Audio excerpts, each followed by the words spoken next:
Salut tout le monde et bienvenue dans cet épisode 173 de l'Accélérateur, le 10e épisode de ce challenge podcast 30 jours.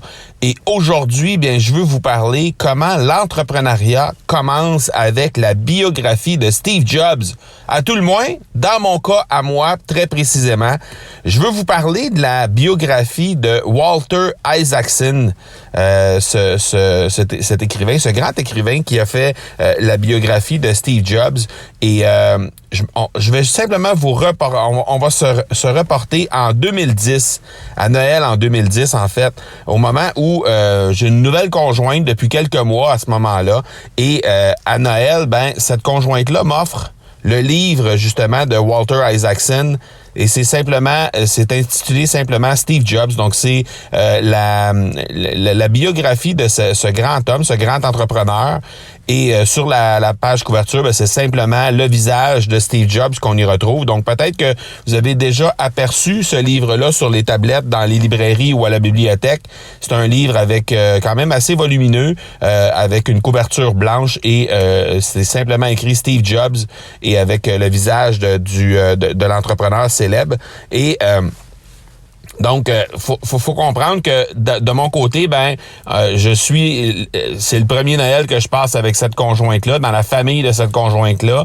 Et le Noël chez les Matthews, mais c'est un événement très, très, très important dans l'année, pour ne pas dire le plus important. Alors, honnêtement, j'ai beaucoup d'informations à assimiler en même temps parce que, faut rencontrer toute la famille, il faut rencontrer les oncles et tantes, les cousins et cousines, mais aussi, c'est la première fois que je reçois des cadeaux de cette famille-là à Noël, la première fois que je reçois des cadeaux de ma conjointe qui, à ce moment-là, travaille à l'extérieur de la province. Donc, on se voit très peu souvent et on essaie de profiter de tous les petits moments qu'on a dans le temps des fêtes avec ça. Et elle, m'offre ce livre-là. Donc, sur le coup, j'ai tellement de choses à assimiler que le livre passe un peu en second plan, c'est-à-dire que j'essaie de savourer chaque seconde que je passe avec la famille de ma conjointe et avec elle-même. Et par la suite, j'ai commencé à lire ce livre-là à quelque part au mois de janvier. J'ai commencé à lire ce livre-là. Et malgré qu'à ce moment-là de ma vie, jadis, lorsque j'étais plus jeune, j'étais quand même un assez grand lecteur là au secondaire, à l'école. J'étais quelqu'un qui lisait énormément. Mais depuis, depuis que j'avais quitté les bancs d'école, en fait, une bonne dizaine d'années, j'avais pas vraiment lu de livres sans vraiment m'y intéresser, là, c'est-à-dire je pouvais lire des livres simplement pour aller chercher quelques informations ici et là, mais vraiment un livre que je lisais de bout en bout, ça faisait vraiment un très long moment que c'était pas arrivé. Et j'ai commencé à lire parce que, je me suis dit, elle m'a donné un livre, puis à quelque part, le personnage m'intéressait. C'est un personnage pour moi qui est mystérieux un peu. Steve Jobs, à ce moment-là, faut savoir, il est encore en vie, il est malade, mais il est encore en vie. Donc, je veux en savoir un peu plus sur l'entrepreneur. Je veux en savoir un peu plus sur son parcours et tout ça. Et je commence à lire le livre, et là, je tombe littéralement dedans, et je dévore ce livre-là, malgré que c'est un livre qui est vraiment, vraiment très volumineux. On parle de plusieurs centaines de pages, là, probablement. Quand je dis plusieurs centaines, là, ça doit frôler les 400 pages, si c'est pas 500. C'est vraiment un livre quand même assez volumineux. Et je tombe littéralement dans l'histoire et là, j'apprends comment ce personnage, quand même assez controversé, réussit à se relever après chaque échec dans sa vie d'entrepreneur, réussit à faire face à la musique, réussit à imposer ses visions, imposer ses valeurs, imposer ses convictions, comment il a fait des erreurs d'apprentissage, de justement transmettre ses valeurs à ses employés, à ses gens dans son entreprise, à ses dirigeants, et comment il a su se relever de ça et comment il a su le faire de belle façon par la suite pour assurer la pérennité de Apple au moment où, au moment où il doit quitter à cause de la maladie, mais il assure la pérennité cette fois-ci, alors que la première fois quand il a quitté parce qu'il a été évincé par les gens qui étaient là, par les actionnaires de l'entreprise, ben à ce moment-là, ça a passé bien près qu'on ne puisse plus jamais voir de produits Apple, qu'on ne puisse puisse plus jamais voir d'Apple.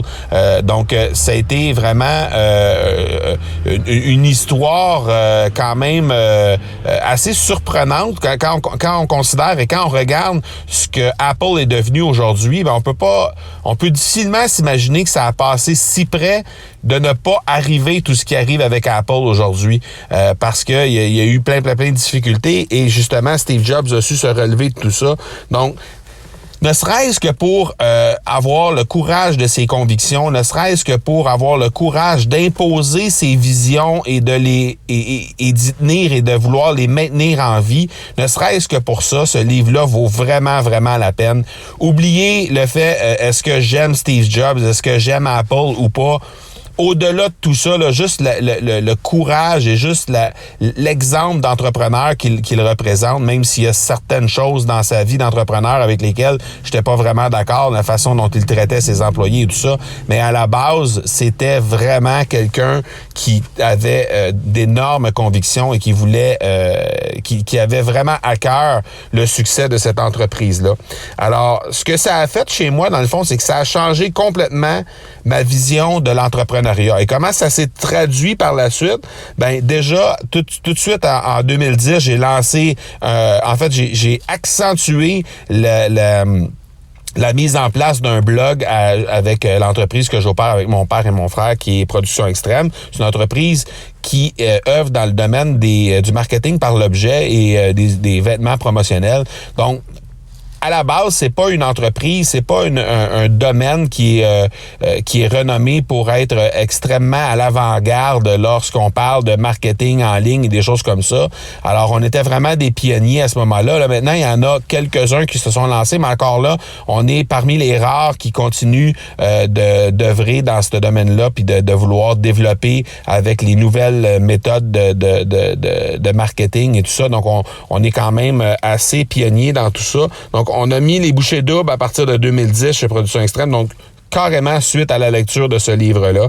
Par la suite, en 2014, il y a eu mon propre blog personnel qui a été lancé des suites justement de cette lecture-là. Il y a eu aussi le podcasting qui s'est joint à tout ça en 2014 également de mon côté. Et par la suite, il y a eu le podcasting 2014, puis après ça relancé en 2017 parce qu'il était abandonné, mais relancé en 2017 et suite en 2017, étrangement, c'est suite à la relecture de ce livre-là que le podcast est revenu à l'antenne, qui est revenu à l'affiche dans mes actions marketing. Et il y a eu aussi en 2016 le fait que je suis devenu un mentor justement pour aider les entrepreneurs à établir leur vision, à vouloir la faire perdurer et à vraiment tenir en place tout ça, à vouloir développer leur qualité d'entrepreneur et tout ça. Donc, tout découle de ce livre-là et je dis pas que je me sers exclusivement d'exemples de Steve Jobs dans ma vie de tous les jours et lorsque je rencontre les mentorés et tout ça, c'est pas ce que je dis, sauf que il reste que lui, de la façon dont il a dirigé ces choses, m'a vraiment influencé à vouloir perdurer dans tout ça et à vouloir surtout continuer d'innover constamment en prenant les choses que lui a fait, mais en les adaptant à ma réalité, à moi, d'entreprise PME avec une trentaine d'employés qui œuvrent dans le domaine du marketing par l'objet et des vêtements promotionnels et par la suite, avec mon entreprise personnelle à moi. Donc, vraiment, ça a été une influence majeure dans les 8-9 dernières années, ce livre-là. Donc, je tenais à vous à vous le conseiller aujourd'hui parce que si vous ne l'avez pas déjà lu, allez-y avec cette lecture-là en le prenant, pas en disant on va prendre l'exemple de Steve Jobs puis on va carrément adapter ça ou carrément prendre cet exemple-là pour l'implanter dans notre entreprise. C'est pas vraiment dans ce but-là. C'est plus dans ce qu'il a été comme entrepreneur et tout ce qu'il a démontré comme comme volonté à travers tout ça de voir son entreprise réussir. Je pense que juste les moyens qu'il prenait pour faire ça, c'est vraiment, vraiment impressionnant. Et ça vaut la peine de lire ce livre-là, ne serait-ce que pour s'inspirer dans ce sens-là. Alors, je vous le conseille. C'est dans les notes de l'épisode. Le livre, le livre simplement s'intitule Steve Jobs et c'est de Walter Isaacson. Donc, la recommandation est dans les notes de l'épisode et avant de terminer, bien évidemment, je vais juste prendre quelques instants pour remercier mon épouse maintenant, celle qui m'a offert ce livre-là en 2010 et qui est devenue par la suite, quelques années plus tard, mon épouse. Alors, je veux juste prendre quelques secondes pour la remercier de m'avoir inspiré et d'avoir participé à mon développement d'entrepreneur par le biais de ce livre-là qu'elle m'a offert à ce moment-là, à ce fameux Noël 2010, le premier Noël chez les Matthews. Alors, merci beaucoup, ma chérie, de m'avoir offert cette chance-là. Voilà donc qui termine cet épisode 173. Je vous donne rendez-vous demain pour l'épisode 174. D'ici là, soyez bons, soyez sages et je vous dis ciao!